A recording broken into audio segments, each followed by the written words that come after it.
Assalamualaikum warahmatullahi wabarakatuh. Apakah hukumnya berhutang dengan hutang menghalangi dia untuk mendapatkan rahmat Allah yang mulia? Baik. Bismillahirrahmanirrahim. Assalamualaikum warahmatullahi wabarakatuh. Alhamdulillahirabbil alamin allazi arsala rasulahu bil huda wa dinil haq liyudhhirahu 'ala ad-dini kullihi walau karihal kafirun.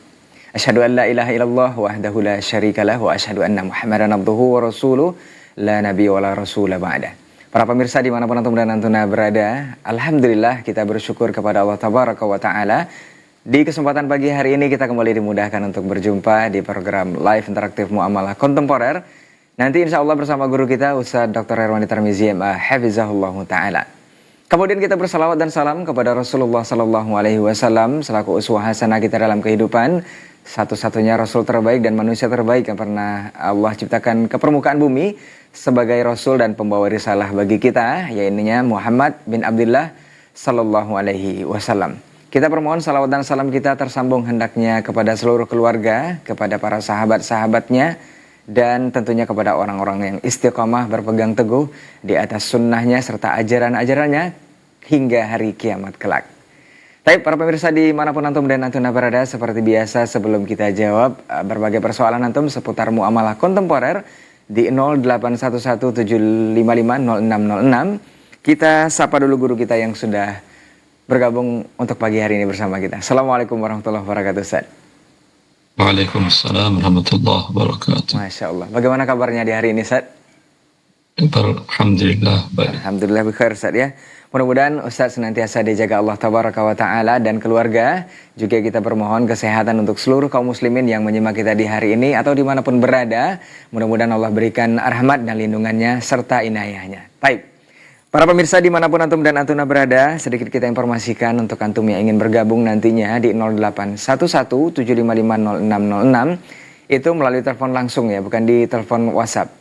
Dan untuk yang tidak bisa bergabung, silahkan melayangkan pertanyaannya di pesan singkat melalui nomor yang sama 081175500606 dengan menyebutkan nama juga domisili serta langsung ke poin pertanyaan. Dan untuk yang menelpon, kita juga informasikan untuk lebih fokus ke pesawat teleponnya, mencari sinyal yang bagus dan menjauhkan dari televisi atau mengecilkan volume televisinya. Untuk pertanyaan yang antum sampaikan biar lebih jelas dan bisa langsung dijawab oleh guru kita. Baik, para pemirsa dimanapun antum dan antum berada, kita izin kepada Ustadz untuk kita bacakan pertanyaan yang pertama, Ustadz. Nah, Assalamualaikum warahmatullahi wabarakatuh, Ustadz. Untuk pertanyaan pertama, Ustadz, apakah boleh pada akad usaha mudharabah yang hanya 2 tahun, itu di tahun pertama bagi hasil yang presentasinya sesuai kesepakatan. Kemudian di tahun kedua tidak ada bagi hasil, hanya pengembalian modal saja yang dicicil selama 1 tahun. Sehingga usaha tersebut menjadi milik pencetus ide tersebut sepenuhnya.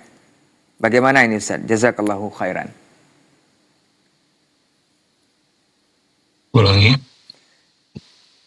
Apakah boleh pada akad usaha mudharabah hanya 2 tahun? Tahun pertama itu bagi hasil, presentasinya sesuai kesepakatan, Ustaz. Kemudian di tahun kedua tidak ada bagi hasil lagi. Hanya pengembalian modal saja yang dicicil selama 1 tahun. Sehingga usaha tersebut menjadi milik pencetus ide tersebut sepenuhnya, Ustaz. Alhamdulillah, wassalatu wassalamu ala rasulillah wa alihi wa sahbihi wa man ihtada bihuda wa ba'du. Mudharabah itu usaha milik investor, pemilik dana. Adapun pengelola, dia dapat bagi hasil sama seperti karyawan. Cuman bedanya kalau upah karyawan atau buruh, uang gajinya tetap apapun kondisi usaha. Usaha naik, tinggi, besar, pendapatan, profit, gajinya tidak naik-naik. Nah. Begitu juga usaha turun, bahkan rugi, gajinya pun tidak turun. Itu kalau dengan akad ijarah atau akad upah gaji. Kalau dengan mudharabah, bagian dari pengelola adalah bagi hasil. Ketika hasil di akhir tahun dihitung besar, maka untuk pengelola besar, dan sebaliknya. Bila kecil, untuk pengelola kecil, dia rugi, dia tidak dapat apa-apa dari kerjanya mengelola usaha tersebut. Adapun status usaha milik investor. Yang ditanyakan tadi, di mana tahun pertama dibagi sesuai kesepakatan betul, tahun kedua langsung mencicil, kan belum ada jual belinya, lalu dari mana Anda mencicil? Nah, Ustaz. Ya, dan memang bagi hasil itu tidak akan pernah ada kalau belum kembali modal. Nah, Umpamanya, ini kesalahan fatal bagi orang-orang yang melakukan akad mudharabah, sehingga ini merugikan investor. Tahu tahun kedua mencicil, padahal tidak ada akad jual beli. nah, Ustaz. Maka yang boleh, tidak ada bagi hasil setelah 1 tahun, tahun setengah, 2 tahun, melainkan sudah kembali modal. Umpamanya Ahmad dengan Ali. Nah, Ahmad menyetorkan modal 500 juta kepada Ali untuk bikin usaha jual beli sembako, beras, dan lain-lain. Ali dari 500 juta tadi, 30 juta dia sewa tempat. Ya, kemudian sewa tempat 2 tahun mungkin. Kemudian 400 juta dia beli barang dagangan. Ya. Kemudian sisanya sekitar 60 juta dia sediakan untuk operasional sampai BEP, sampai ada penjualan. Ya. Maka yang sewa tempat dan operasional itu habis. nah, Bisa jadi 2 tahun, setahun, 2 tahun, memang ada penjualan, tapi pengeluaran biaya operasional ada. Ya. nah, Maka kapan ini baru ada bagi hasil? Dihitung setelah 1 tahun. Setelah 1 tahun masih ada sisa sewa tempat setahun lagi dinilai pada saat itu. Namanya tinggal nilai 20 juta. Kemudian ada barang inventaris, kendaraan, roda 2, dan macam-macam. Dinilai, menyusut nilainya. nah, Waktu dibeli harganya sekian, sekarang sudah turun. Dinilai dengan harga sekian. Namanya anggap 10 juta. Ada barang stok dagangan baik di toko ataupun di gudang, ada sekitar 300 juta. baik. Ya, 300 tambah tadi berapa? Tambah tadi 40 dengan penyusutan 20, 30, berarti 330. Nah, Ada uang tunai 100, berarti 430. Sudah ada bagi hasil ini? Belum ada, ini rugi. Belum kembali 500 juta. nah, Ya. Kalau hasilnya umpamanya dihitung ulang semuanya jadi 700 juta, itu betul ada laba 100 juta. baik. Pengelola berhak mendapatkan bagi hasil sesuai kesepakatan. Andai tadi umpamanya setengah-setengah, maka dia mendapatkan 100 juta. Kalau ingin pengelola ini menjadi milik dia, dia belilah. Yang investor, dia tetap bagi hasil. Umpamanya dia mengatakan, ya udah, saya beli usaha kamu investor. Baik, kamu beli dengan harga berapa? Modalnya kamu tahu 500. Tapi sekarang sudah jalan setahun setengah, ya tentu bukan 500 lagi harganya. Sudah ada pelanggar, sudah ada segala macam. Saya mau jual di angka 700. Nah, Kalau kamu mau, silahkan. Boleh, saya mau beli 700. Ya. berapa kali pembayaran?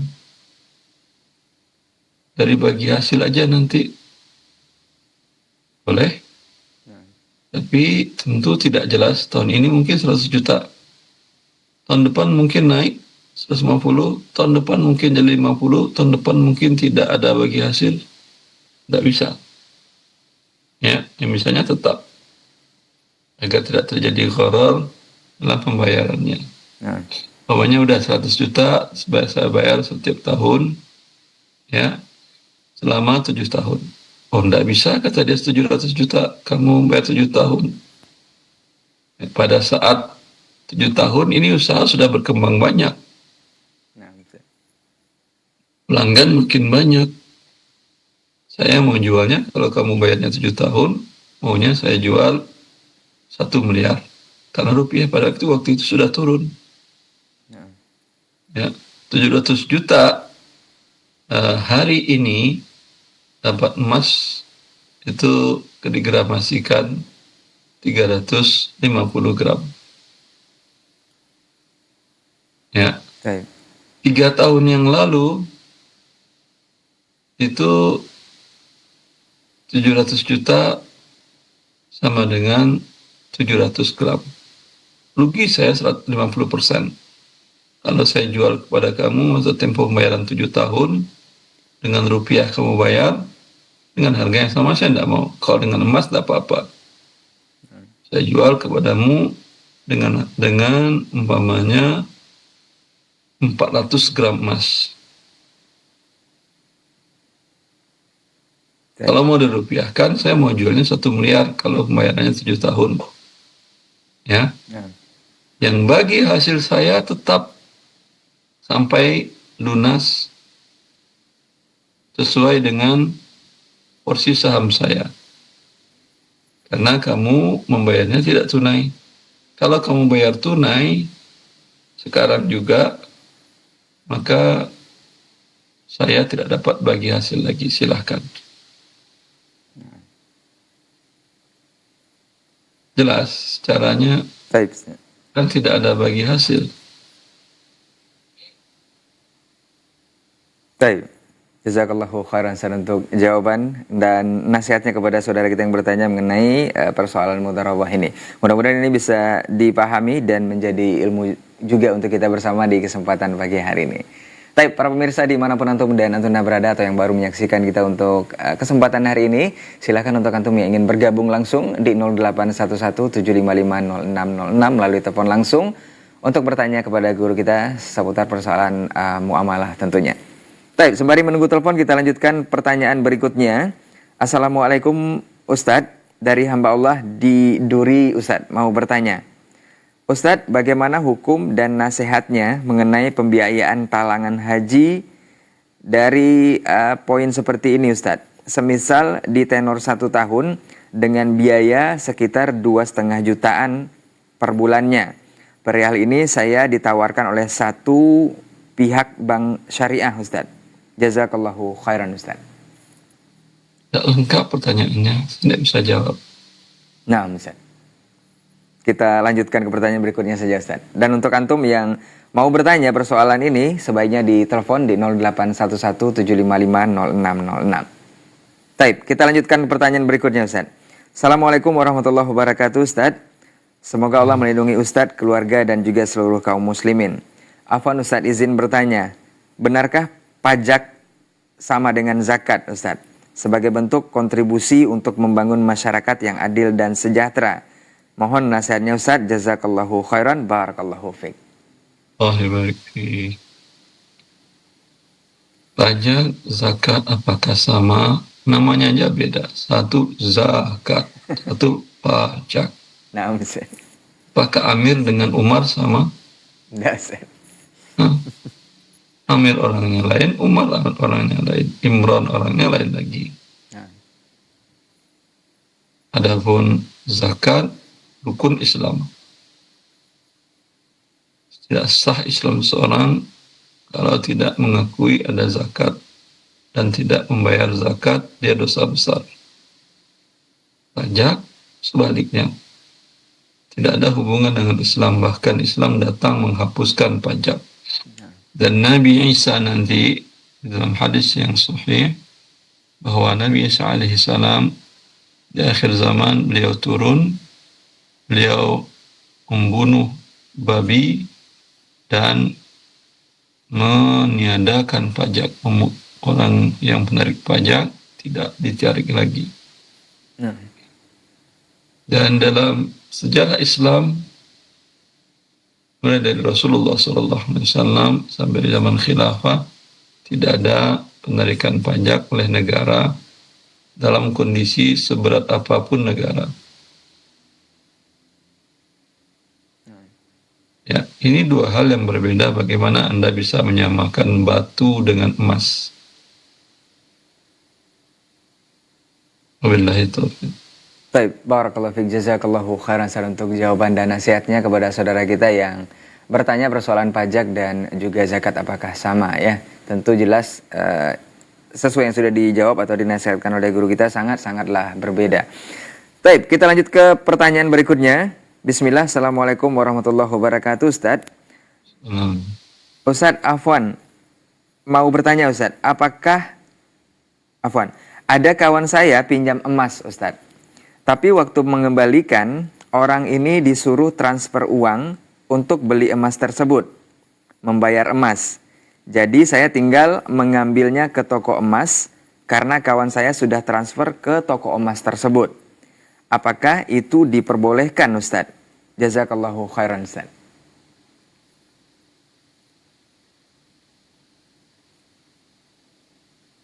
Kalau kawan Anda yang ke toko emas transfer, berarti yang berakad dia. Nah. Yang serah terimanya Anda. Kalau dia transfer duluan, kemudian dia berakad belakangan dan ada Anda di depan itu dan Anda terima langsung, itu boleh. Tapi dia transfer dan berakad, nanti kalau teman saya datang, Fulan bin Fulan, KTP-nya cocokkan, ini nomornya, KTP-nya, berikan ke dia. Ini teman Anda tadi berakad riba, tidak tunai serah terima emas dengan rupiahnya. Yang bolehnya, ya dia transfer dulu, tidak ada akad, nih saya pinjamkan uang ke Anda toko emas. Baik.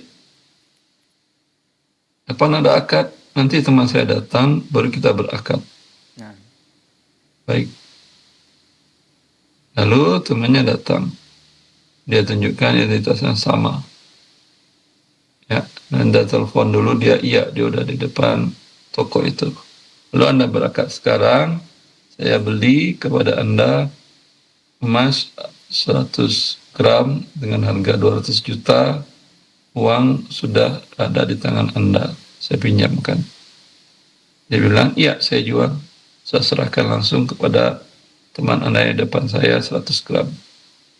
Lalu teman tadi yang memberi piutang mengambil emas itu di saat itu juga, selesai transaksi, itu boleh. Wabillahi taufiq. Nah, barakallahu fiik, jazakallahu khairan untuk jawaban dan nasihatnya serta penjelasan dari transaksi seperti apa yang sesuai dengan jual beli emas. Ya, mudah-mudahan saudara kita yang bertanya bisa memahami dan paham dari nasihat yang sudah disampaikan oleh guru kita. Barakallahu fiik. Kita lanjut ke pertanyaan berikutnya. Sembari kita tunggu telepon antum di 081175500606 yang ingin bertanya langsung, pastikan di pesawat teleponnya sinyal yang bagus dan menjauh dari pesawat televisi atau mengecilkan volume televisinya. Baik. Assalamualaikum Ustadz, mau bertanya, apa hukum bermain forex trading atau dalam tanda kurung valuta mata uang asing tetapi melalui aplikasi Ustadz? Jazakallahu khairan Ustadz. Itu riba dan judi, tidak ada serah terima uang dan pun tidak ada uang yang Anda beli Anda terima. Billahi taufiq. Nah, baik, jazakallahu khairan untuk jawaban dan juga nasihatnya. Mudah-mudahan yang bertanya mengenai trading forex ini bisa paham dari jawaban Ustadz dan juga ilmu untuk kita bersama yang barangkali juga ingin bertanya-tanya persoalan ini. Kita lanjut ke pertanyaan berikutnya. Assalamualaikum Ustadz. Ustadz, apakah kesepakatan seperti ini dibolehkan Ustadz? Semisal pemodal menyerahkan seekor kambing untuk dipelihara. seseorang itu dengan kesepakatan yang dibagi adalah anaknya. Seandainya tidak punya anak, yang memelihara tidak dapat apa-apa. Jika kerjasama ini diakhiri, kambing ini milik pemodal atau harus dibagikah, Ustadz? Nah, Ini mengandung unsur gharar dan hukumnya haram. Nabi sallallahu alaihi wasallam an bai'il gharar. Rasulullah SAW melarang jual beli gharar. nah. Baik, barakallahu fiik, jazakallahu khairan untuk jawabannya. Dan mudah-mudahan saudara kita yang bertanya untuk persoalan ini bisa paham dari jawaban Ustadz. Baik, kita akan lanjut ke pertanyaan berikutnya. Sembari kita juga menunggu telepon antum di 0811 7550606 yang ingin bertanya langsung persoalan muamalah tentunya bersama guru kita Ustadz Dr. Hermani Tarmizi Hafizahullah Ta'ala. Baik, kita lanjut ke pertanyaan berikutnya. Assalamualaikum warahmatullahi wabarakatuh, Ustadz. Ustadz, saat suami dan istri membangun usaha bersama, apa saja yang harus diperhatikan agar usaha jalan dan tidak menimbulkan perselisihan dalam rumah tangga? Apakah perlu membuat kontrak perjanjian bisnis dan bagaimana skema yang sesuai syariah, Ustadz? Mohon penjelasannya, barakallahu fiik. Ya, dua-duanya harus profesional kalau ingin membuat usaha bersama. Untuk minimal ada pencatatan tertulis di atas materai. Nah, Taib, jazakallahu khairan untuk jawabannya dan nasihatnya untuk ibu atau saudara kita yang bertanya ataupun bapak soal usaha yang dibangun bersama dengan suami dan juga istri. Tentu harus profesional sesuai yang sudah disampaikan oleh guru kita tadi. Kita lanjut ke pertanyaan berikutnya. Bismillah, assalamualaikum Ustadz. Ustadz, bagaimana hukum pembuatan buket uang, Ustadz?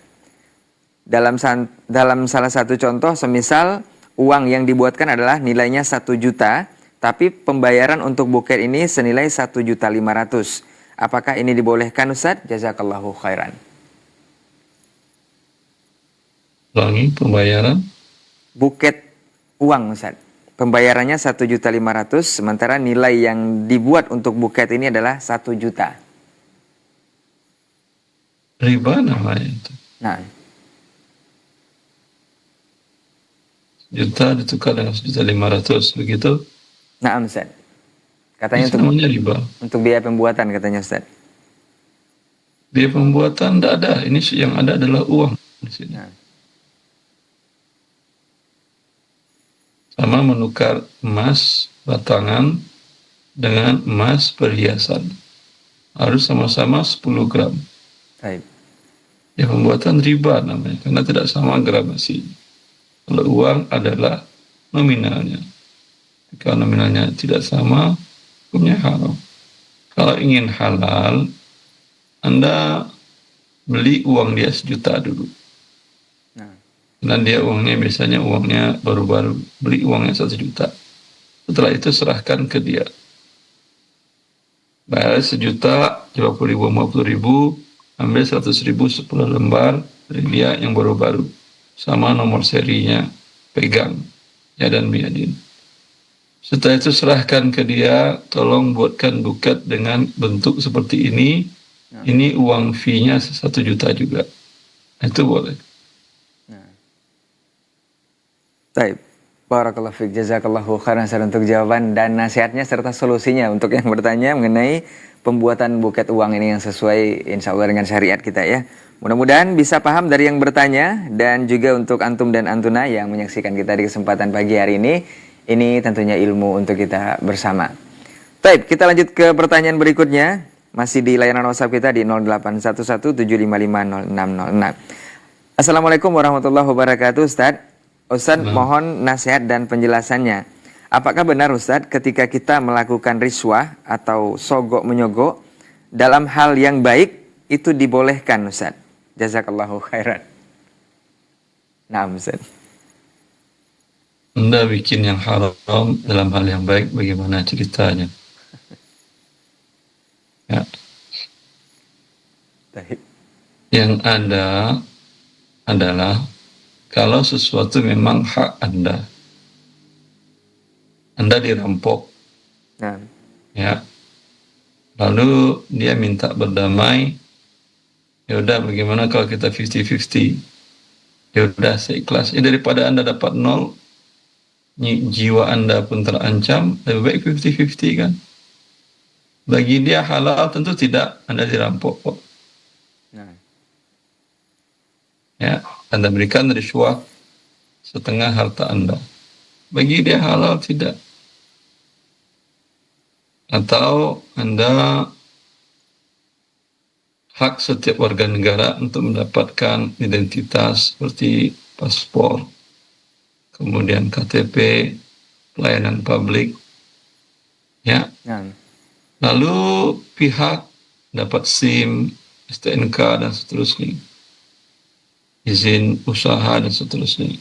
Lalu pihak aparatur sipil negara tadi mengatakan kepada Anda, hak Anda ini tidak akan kami berikan kalau tidak beri uang sogok, nah, atau uang pelicin, atau uang apalah namanya. Ini bagi Anda haram memberikannya di awal-awal. Anda cobalah berusaha dulu maksimal.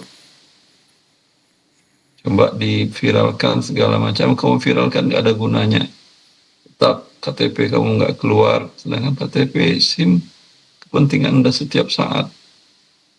Ya, ya udah daripada hidup Anda terzalimi terus, nah, maka Anda memberikan riswah kepada para oknum ASN tadi, itu dibolehkan dalam rangka memilih darurat yang lebih kecil.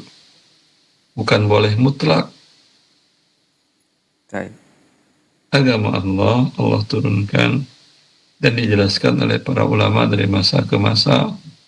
Maka orang yang tidak menempati kapasitas ulama, tidak memahami qawaid usuliyah, qawaid fiqhiyah, qawaid maqasidiyah untuk ngomong dalam masalah agama Allah, itu yang diingatkan oleh Nabi, orang-orang bodoh yang membahas permasalahan umum dalam umat, tanda-tanda hari akhir kiamat itu.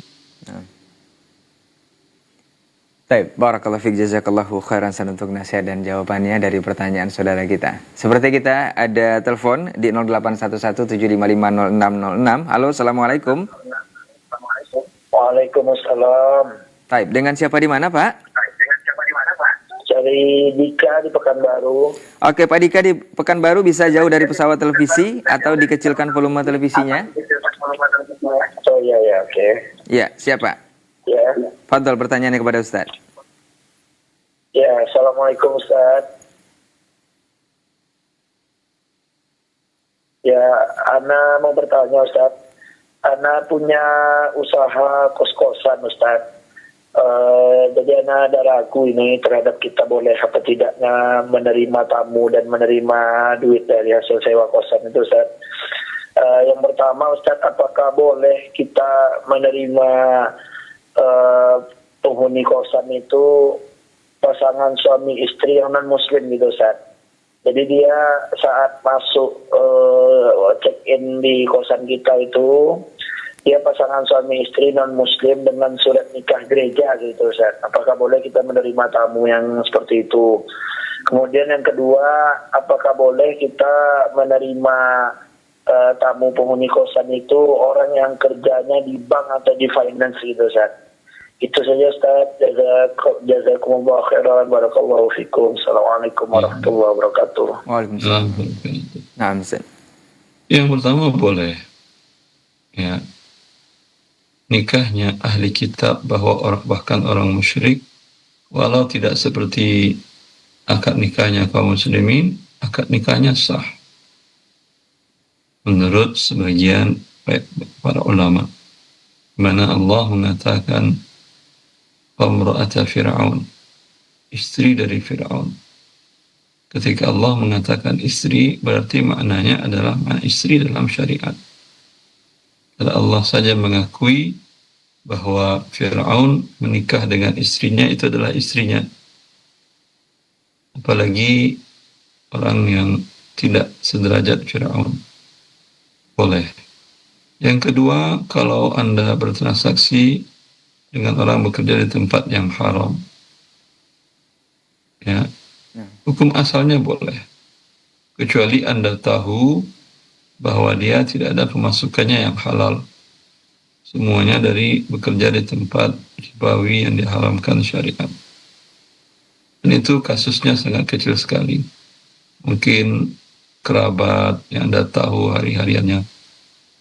Tapi kalau tetangga Anda tidak tahu, walaupun tetangga samping kiri kanan Anda. Ya, mungkin setelah Anda dia kerja di finance, coba tahu dia di kampung punya sawah juga, dan seterusnya. Maka hukum asalnya boleh, dan pun Anda tidak perlu menanyakan kepada klien Anda tadi. Wabillahi taufiq. Baik, barakallahu fiik, jazakallahu khairan untuk jawaban dan nasihatnya kepada saudara kita Dika di Pekanbaru ya Pak Dika. Mudah-mudahan bisa menjawab dan paham dari pertanyaan yang sudah disampaikan tadi dan dijawab oleh Ustadz. Kita lanjut ke telepon berikutnya di belakang Pak Dika. Halo, assalamualaikum. Waalaikumsalam Ustaz. Ya, dengan siapa di mana Pak? Sama hamba Allah di Riau Ustaz. Oke, silakan Pak, pertanyaannya kepada Ustadz.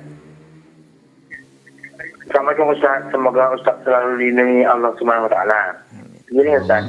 Saya punya ruko. Jadi ruko itu Ustaz disewa sama tukang pajak Ustaz.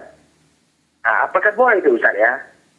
Itu Ustaz. Assalamualaikum. Waalaikumsalam. Nah, Ustaz. Ya, memang bekerja di instansi pajak, dia adalah bagian dari orang-orang yang zalim, mengambil harta rakyat yang tidak dibenarkan oleh syariat Islam. Ya.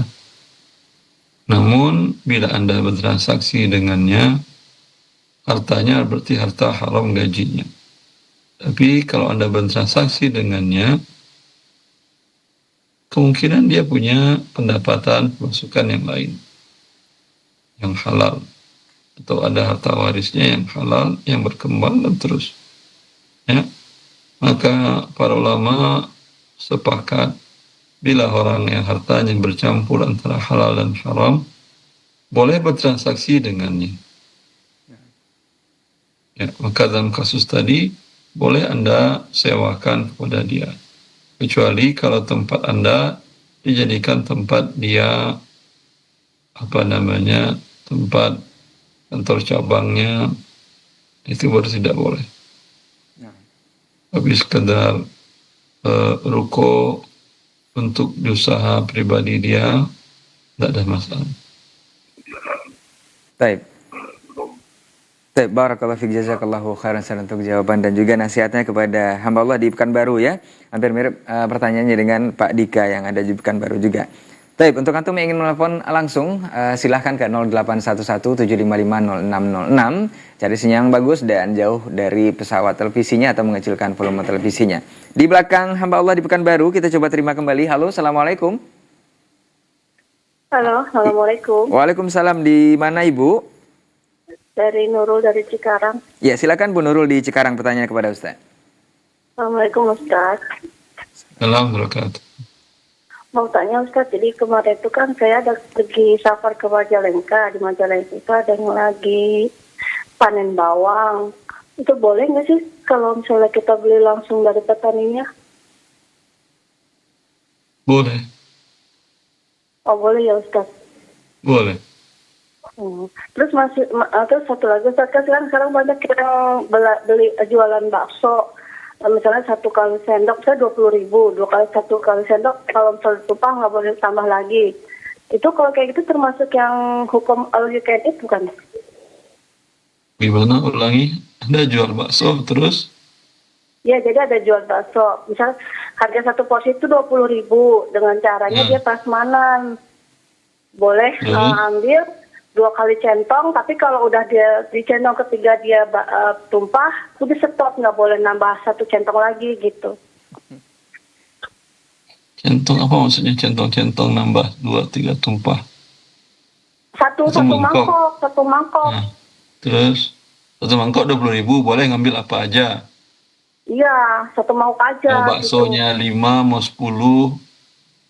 Tapi kalau udah si bakso itu dari mangkok itu nggak boleh nambah lagi gitu peraturannya. Tapi dengan syarat hanya sepenuh mangkok itu, kalau udah jatuh nggak boleh nambah. Iya. Nggak boleh. Ya, enggak apa-apa. Oh boleh kalau kayak gitu. Boleh. Oh berarti kalau kita beli halal ya Ustadz, nggak masuk ke Halal, dalam all you can eat halal. itu ya? Ya. Ya, jazakallah khairan Ustadz jawabannya. Assalamualaikum. Assalamualaikum Waalaikumsalam warahmatullahi warahmatullahi wabarakatuh. Masya Allah, Ibu Nurul di Cikarang ya. Untuk antum yang ingin bertanya seperti Ibu Nurul ataupun Pak Dika di Pekanbaru, silahkan ke nomor yang sama di 0811 7550606 biar langsung dijawab oleh Ustadz untuk kesempatan pagi hari ini. Baik, kita lanjut ke pertanyaan berikutnya. Sembari kita juga menunggu telepon antum seperti Pak Dika dan juga Ibu Nurul ataupun hamba Allah di Pekanbaru. Yang ingin bertanya langsung silahkan. Kita bacakan pertanyaan yang ada di line WhatsApp kita. Dari Pak Zul di Tangerang Selatan, Ustadz. Assalamualaikum Ustadz. Mau bertanya, Ustadz bagaimana cara pembagian harta pusaka tinggi Ustadz yang dijual oleh orang tua kami? Harta pusaka tinggi ini adalah harta menurut adat Minangkabau di mana harta tersebut didapatkan orang tua kami dari pihak ibu secara turun-temurun dari nenek-nenek kami dulu. Nah, karena butuh uang, harta tersebut dijual setelah dilakukan pembuatan sertifikat hak milik atas nama ibu, Ustaz. Nah, Ustaz. Kalau menjadi milik ibu, tunggu ibu wafat, maka dibagikan sesuai dengan ketentuan Allah dalam ayat-ayat waris. Wabillahi taufiq. Nah, baik, barakallahu fiik, jazakallahu khairan. Kita coba terima di 081175500606. Halo, Assalamualaikum.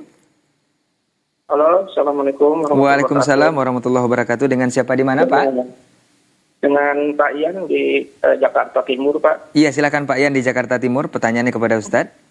Assalamualaikum warahmatullahi wabarakatuh, Ustadz. Izin bertanya terkait waris. Ini maaf sedikit penjelasan dulu sebelum bertanya biar mungkin sedikit ada gambaran ya, Ustadz ya. Bapak saya sudah meninggal sejak tahun 2004.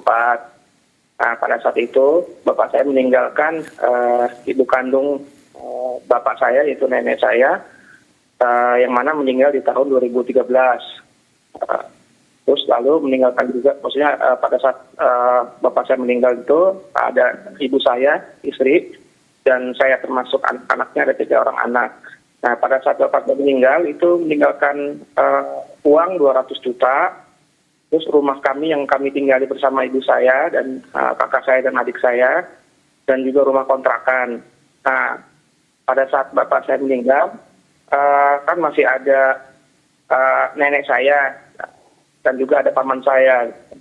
Ketika nenek saya sudah meninggal, tiba-tiba paman saya menagih warisan dari nenek saya gitu kan. Karena informasinya ketika nenek saya bapak saya sudah meninggal dan meninggalkan nenek gitu kan, ada ibu kandung. Ibu kandung itu bisa dapat warisan gitu kan. Dan karena nenek saya atau ibu bapak saya sudah meninggal, dan akhirnya paman saya menagih gitu, Ustaz. Nagih warisan dari bapak saya yang sudah meninggal gitu kan. Nah, itu seperti apa, Ustaz? Maksudnya apakah memang saya harus wajib membagikan warisan dari bapak saya terhadap nenek saya gitu kan, pada paman saya gitu, yang sekarang paman saya masih hidup gitu. Mohon pencerahan, Ustaz. Ya, Allah mengatakan dalam ayat waris, wa li abawayhi likulli wahidin minhuma sudus in kana lahu walad. Bila seseorang meninggal, wafat, dan ayah ibunya masih hidup, ibunya dapat 1/6, ayahnya dapat 1/6. Bila ayahnya sudah wafat, ibunya dapat 1/6. Dalam kasus yang Anda alami, betul nenek Anda, ibu dari bapak Anda dapat 1/6 dari harta bapak Anda. Mau uang tunai, mau rumah ditempatin, mau rumah kos, semuanya nenek Anda dapat 1/6. Ketika nenek Anda wafat, 1/6 itu turun kepada ahli waris nenek Anda. Kalau nenek Anda punya anak, ya, dia mendapatkan 1/6 itu mereka bagi 1 satu bagian perempuan, 2 bagian laki-laki. Kalau paman Anda cuma 1 orang laki-laki yang masih hidup ketika nenek wafat, itu semuanya buat dia. 1/6 dari harta ayah Anda tadi. Baik Ustaz, berarti saya wajib untuk membagikan warisan kepada paman Ustaz ya? Ya, itu harta beliau. Kalau tidak dibagikan oleh Anda dan saudara dan ibu Anda, di akhirat akan Anda berikan hak mereka dalam bentuk pahala kalau Anda masih punya pahala. Kalau pahala Anda sudah habis, dosa mereka yang akan Anda pikul senilai 1/6 dari harta itu. Baik Ustaz, nah ini adalah pertanyaan keduanya terkait warisannya Ustaz ya. Jadi kan tadi harta yang ditinggalkan sudah ada 200 juta untuk bapak saya meninggal dan rumah dan tempat tinggal, dan pada saat nenek saya masih hidup kan, dan kami juga nggak ada rumah ya untuk kami tinggali, dan memang ada beberapa biaya dari adik saya, dari kami semua tuh harus dikeluarkan, sehingga yang 200 juta dan ada rumah yang kami tinggali kami jual gitu Ustaz, dan kami pada saat itu nggak tahu harus dibagikan gitu kan. Nah sekarang tersisa itu rumah kontrakan Ustaz. Nah sekarang pertanyaannya, apakah yang tadi yang sudah kami gunakan 200 juta dan rumah kami tinggalkan kita jual itu juga harus kami bagikan, apakah yang sisanya aja nih yang kontrakannya hanya ke teman saya Ustaz? Yang milik bapak Anda ketika wafat semuanya. Maka yang 200 juta itu nenek Anda dapat 1/6 dari 200 juta itu. Ya. Kemudian yang rumah yang sudah dijual, uangnya pun nenek Anda dapat 1/6. Sampai nenek meninggal tidak pernah dibagikan, itu kezaliman dari Anda, saudari-saudara Anda, dan ibu Anda. Namanya kezaliman, tahu tidak tahu tetap berdosa. Anda tidak tahu keinjak, kepegang barang dagangan orang, jatuh, pecah, ya dibayar. Kalau tidak sengaja, kalau tidak tahu. Ya. Keinjak barang dagangan orang dan dia dagang di tempat yang benar. Tabrak, tetap Anda tidak berdosa karena tidak sengaja, tapi mengganti wajib.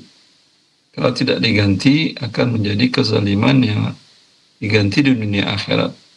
Tidak tahu mungkin berita informasinya bahwa Allah memberikan kepada ibu dari yang meninggal 1/6, ya, maka 1/6 itu tetap melekat pada tanggung jawab yang sudah memakan harta itu.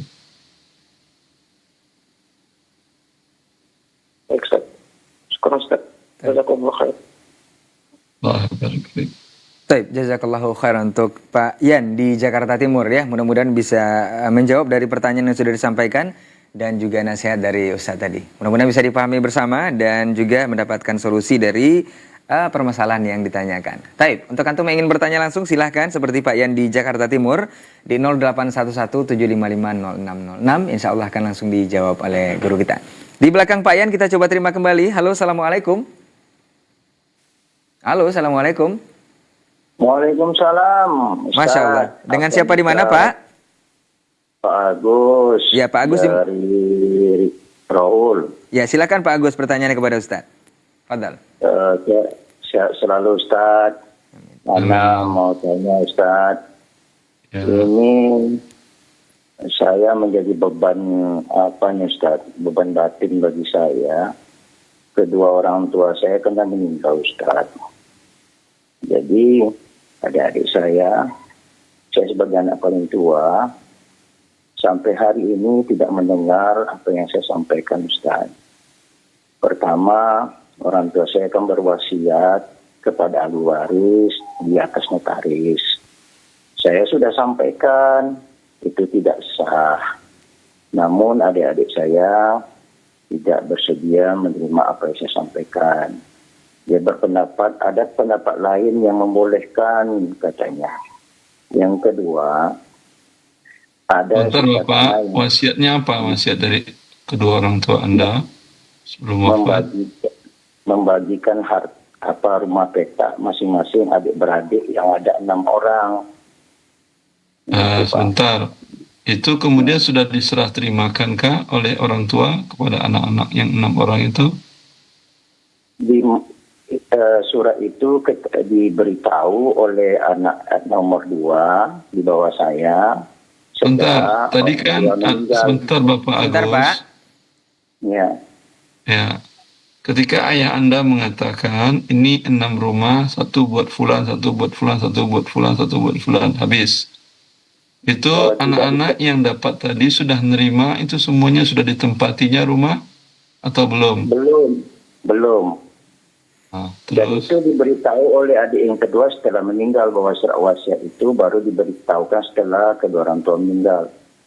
ya, terus Ya itu, Terus? Ustaz. sudah cukup? Belum, Pertanyaannya Ustaz. Bapak? Kemudian ada bagian lain, Ustaz. Jadi bagian lain itu, Ustaz, belum diwasiatkan. Tapi ditempati oleh adik saya. Saya sudah sampaikan, segera dibagi, saya bilang. Namun adik yang kedua ini menempati tempat itu, dan rumah induk istilahnya, Ustaz, tempat ayah dan mak itu, beliau bersitegang tidak mau membagi sampai hari ini, Ustaz. Jadi semua yang saya sampaikan itu dia tolak semuanya, Ustaz. Jadi kedudukan saya sebagai anak yang paling tua, Ustaz, menjadi beban sampai hari ini, Ustaz. Sudah hampir 3 tahun, Ustaz.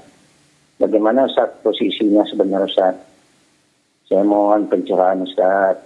Ya, jazakallah khair Pak Agus. Pak Agus, Ya, dalam hal kebijakan, ya, mengambil keputusan harus sesuai dengan ketentuan Allah dan Rasulnya. Dan alhamdulillah Pak Agus sudah menyampaikan itu kepada adik-adiknya, bahwa yang namanya wasiat itu tidak boleh kepada ahli waris. Kalau hibah langsung diserah terimakan. Bila ya, dia mengatakan, kalau saya wafat, rumah ini milik ini, rumah ini milik ini, dan tidak pernah serah terima, itu menjadi batal. Ketika beliau wafat, yang berlaku adalah hukum ketentuan waris. ya, Ya, dan adapun adik, dia mengambil begitu saja tanpa mengambil hak warisnya, Anda hanya bisa menyampaikan. ya, Tidak boleh mengambil dengan cara paksa, ya, hanya menyampaikan bahwa itu tidak haknya dia. ya, Ustaz. Dan ketika bukan haknya dia, tentu akan bermasalah di dunia dan di akhirat. Ya, Ustaz. Nah, dia mau, Ada- alhamdulillah. Dia tidak mau, boleh buat. Ya, Ustaz. Lalu doakan agar dia mendapat hidayah dari Allah. Amin, Ustaz. Dan selalu sampaikan, nasihatkan yang baik-baik. Ya, Ustaz. Allah barik. Ada lagi, Ustaz. Jadi bagaimana posisi keadaan kedua orang tua saya, Ustaz, yang dia tidak tahu dengan ilmu agama tentang ini, Ustaz. Jadi saya sudah sampai kepada adik, bagaimana? Jadi menjadi beban bagi saya, Ustaz. Orang tua memang kewajibannya harus mengajarkan anak-anak ilmu syariat Allah. Ya, mengajarkan bagaimana ketentuan waris dalam Al-Quran. Tapi karena keterbatasan ilmu beliau di waktu itu, sehingga beliau tidak menyampaikan, ya, Ya, Ustaz. dia tidak berdosa. Yang berdosa adalah anak-anak yang melakukan kezaliman tadi. Wabillahi taufiq. Dan juga, Ustaz, sampai hari ini, Ustaz, saya tanya lagi, Ustaz. Hubungan ini tak bagus, saya adik beradik, Ustaz. Gara-gara saya menyampaikan ini, Ustaz. Sampai ada musyawarah bagus, Ustaz. Tak paham juga, Ustaz.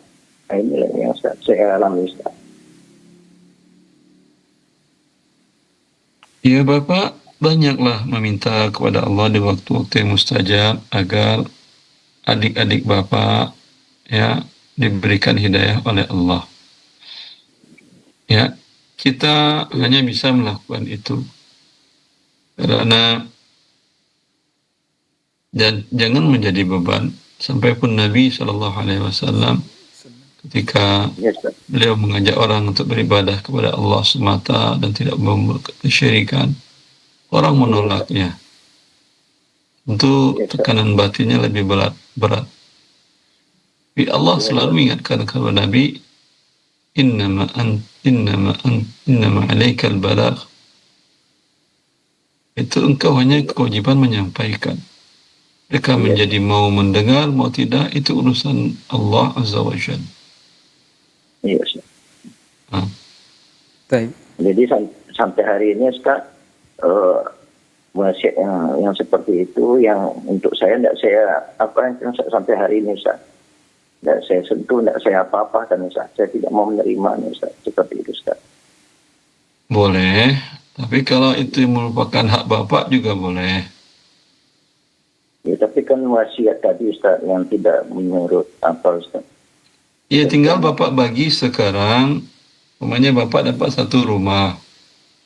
Iya. Ya, Anda hitung semuanya warisan orang tua Anda. Umpamanya ada 3 miliar rupiah. Semuanya anak, ada laki-laki, ada perempuan, dibagi 1:2. Ya, umpamanya hak bapak 700 juta. Lalu rumah yang bapak terima harganya 700 juta ke bawah. Itu bagian bapak, boleh bapak ambil. Iya. Ya. Iya. Iya. Baik. Iya, makasih Ustaz. Jazakumullah khair Ustaz. Selalu Ustaz. Allah barik fiik, Bapak. Baik. Semoga Allah memberikan hidayah kepada kaum muslimin di muka bumi Allah untuk taat, mempelajari syariat Allah dan mengikutinya sehingga kehidupan kita berbahagia dunia dan di akhirat dengan harta yang kita dapatkan. Baik. Iya Ustaz. Barakallahu Ustaz.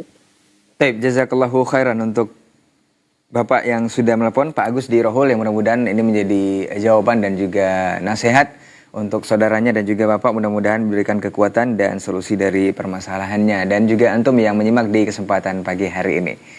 Baik, para pemirsa dimanapun antum dan antuna berada, sepertinya itu penelpon terakhir yang bisa kita terima untuk hari ini. Dan seperti biasa, sebelum kita tutup program ini, kita minta sedikit nasihat dari guru kita. Falyatafadhal mashkura, Ustaz. Ya, ikhwani wa akhwati fillah, Allah telah menurunkan syariatnya, bahkan mengutus manusia terbaik kekasihnya untuk menyampaikan itu kepada kita, sampai pun dalam masalah perolehan harta, peralihan pemindahan harta, penggunaan harta, pengkonsumsian harta, Allah sudah jelaskan. Kewajiban kita mempelajarinya agar ketika diaudit nanti di akhirat, dihisab, kita diringankan oleh Allah Azza wa Jalla.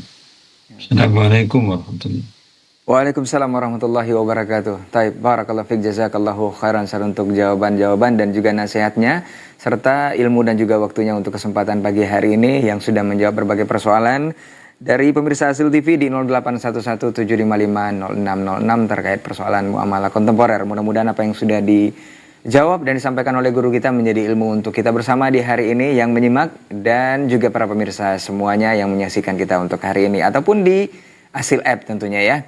Dan insya Allah kita berdoa kepada Allah Tabaraka wa Ta'ala di kesempatan berikutnya atau pekan depan kita akan bersama guru kita kembali guna menjawab berbagai persoalan muamalah kontemporer yang tentunya hanya di Asil TV. Antum bisa menyimak program ini bersama guru kita Ustaz Dr. Herwani Tarmizi Hafizahullah Ta'ala.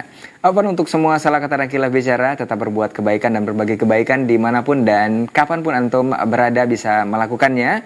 Salah satunya adalah dengan mendownload Asil App dan bisa juga berdonasi di sana karena ada aplikasi ataupun fitur yang disiapkan di sana. Mudah-mudahan kita diberkahi oleh Allah Tabaraka wa Ta'ala dan semakin dekat dengan ketaatan kepadanya, dan juga bermohon untuk dimasukkan ke dalam surganya Allah Tabaraka wa Ta'ala. Amin ya rabbal alamin. Kita tutup untuk hari ini dengan doa kafaratul majelis. Subhanakallahumma wa bihamdika asyhadu an la ilaha illa anta astaghfiruka wa atubu ilaik. Wassalamualaikum warahmatullahi wabarakatuh. Warahmatullahi wabarakatuh. Apakah hukumnya berhutang dengan Hutang menghalangi dia untuk mendapatkan rahmat Allah yang mulia.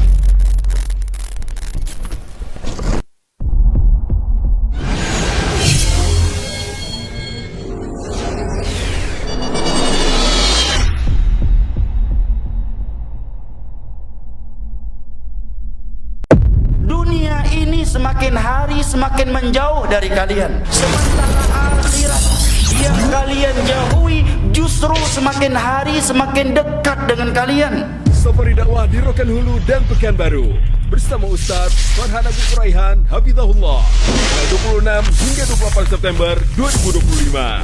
Sesungguhnya dunia ini memiliki anak-anaknya, budak-budaknya, dan akhirat juga memiliki budak-budaknya.